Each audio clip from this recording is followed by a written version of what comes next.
Awesome. Jim, Jeff, thank you so much for joining me today. Thank you. Thanks for having us. Awesome. And we're here to talk Curses season 2, premiering October 4th on Apple TV. I had a chance to watch the show. Great work. Very funny, very entertaining. Man. Maybe you could just tell me where did this thing come from? Where'd you get the idea for this? Okay, well, so the funny thing is, Jeff and I were not always a writing team. We actually had two separate careers who our kids went to school together. Oh, wow. So we literally just started talking, dropping them off, and walking home.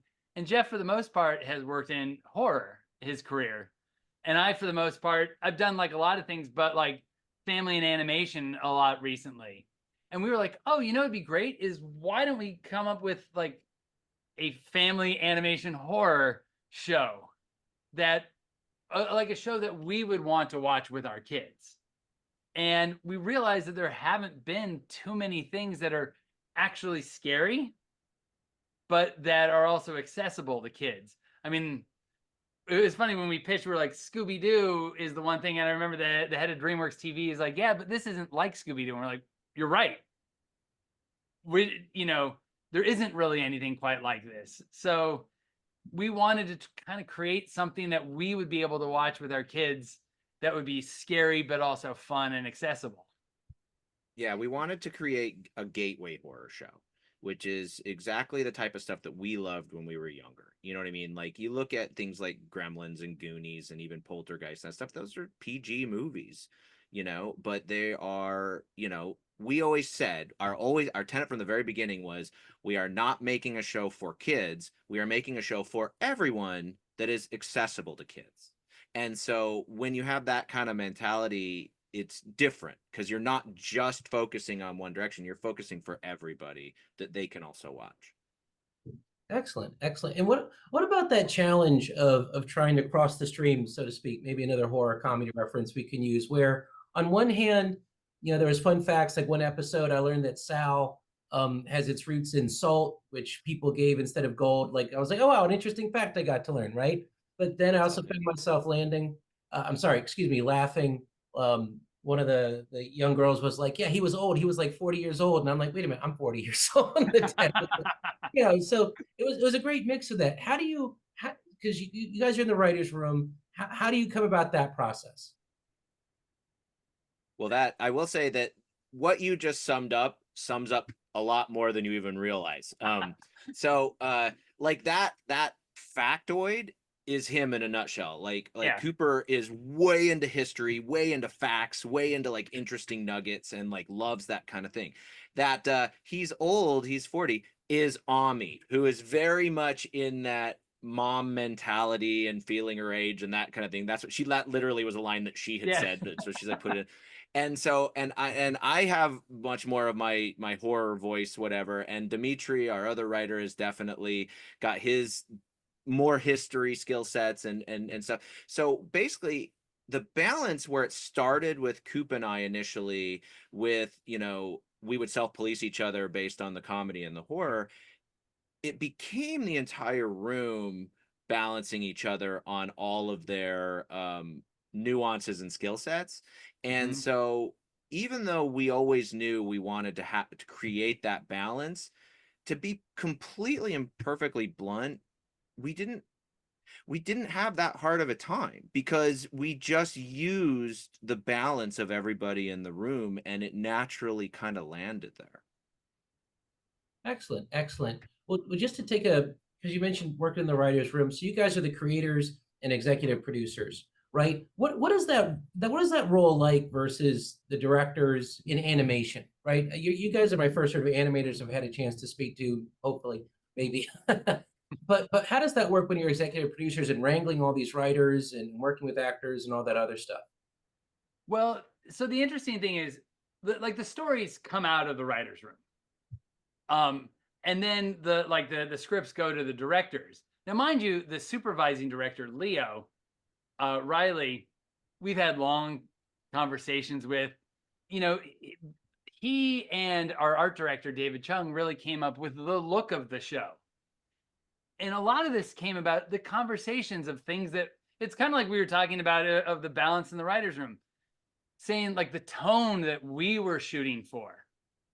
They were very much of a like mind, and we're like, what about the comic book style? What? Oh my God, that's fantastic. We wouldn't have necessarily thought about doing that. They understood the tone, and we recognized, and we're like, go for that. So like in the room, in the writing, we go, it's kind of like, okay, what's the overarching thrust of the season? What are going to be the subplots? What are we building to? As a room coming together as that. I mean, ultimately, we get sort of like the say that we're like, yeah, let's go this route versus that route. But the nice thing is, we try to make an environment where everyone would make a strong case about something. And if someone was adamantly against something, I don't think we really ever went that direction. Yeah, and I will also add, one of the things that we said very early on was we wanted everybody to feel ownership of what they were doing, whether it was the writer, the artist, the storyboard artist, the director, whatever. We knew that we were not the best artists in the room. So why would we tell you exactly how to do that? We were not the storyboard artists in the room. Why would we tell you to do it? We could help nudge a little bit based on a story thing, but we wanted to let that artist have ownership. We wanted to let that storyboard artist have ownership. We wanted to have that director have ownership. And so because we did try to just we didn't have to try. We always said from the beginning, we're just like, egos aside, dude. If you're the expert, you're the expert. You know what I mean? And so we wanted everybody to have ownership of every aspect of that. And so because Coop and I are also, we just are naturally very curious and want to be involved in everything. Very early on, we were like, okay, we might have to divvy up. You do this, you do that, you do this, you do that.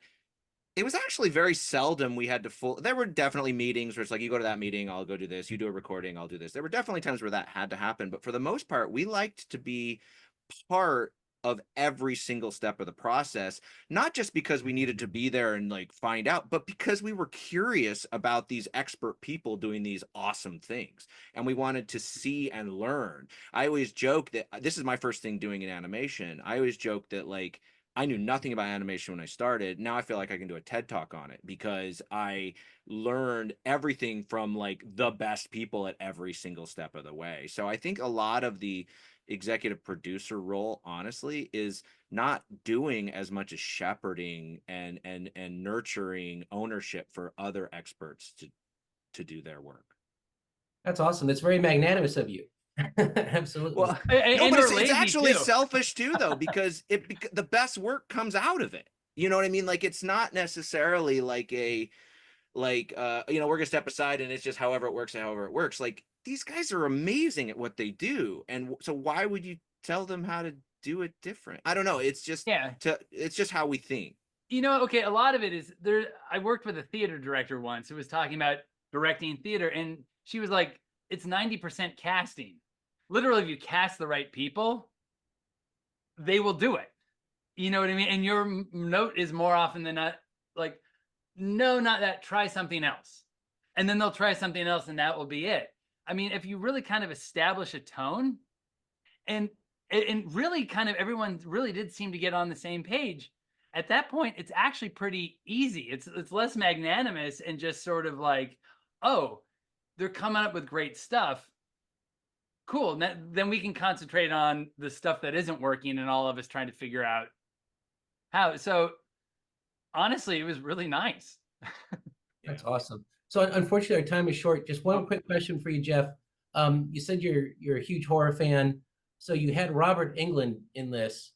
Were you just like staring at him while he was doing his lines in the booth, or was that a challenge for you? You have no idea. The joke is always, never meet your heroes, but we always say never meet your heroes unless they're Robert Englund, because he not only lived up to everything, but he's the nicest, most fantastic human being ever. And I was the biggest nerdy fanboy ever. And he was totally cool with it. And in fact, he also is a crazy horror fan. So we would just talk horror movies and we would like stay after the recordings, like the three of us, and just talk forever. And it was us that would be like, I can't believe I'm saying this, but Robert, we have to go to a meeting. You know what I mean? Like it was so incredible. Like he was. And so, yes, when we got him, it was a little bit of a dream come true for sure.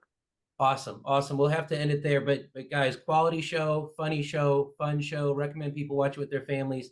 Thank you so much for your time. It's an absolute honor talking to you. Wish you both the best of luck. Oh, Thank you so much. Thanks for having us. This is Derek Scarzella. Thank you so much for watching this video. Just doing a quick outro.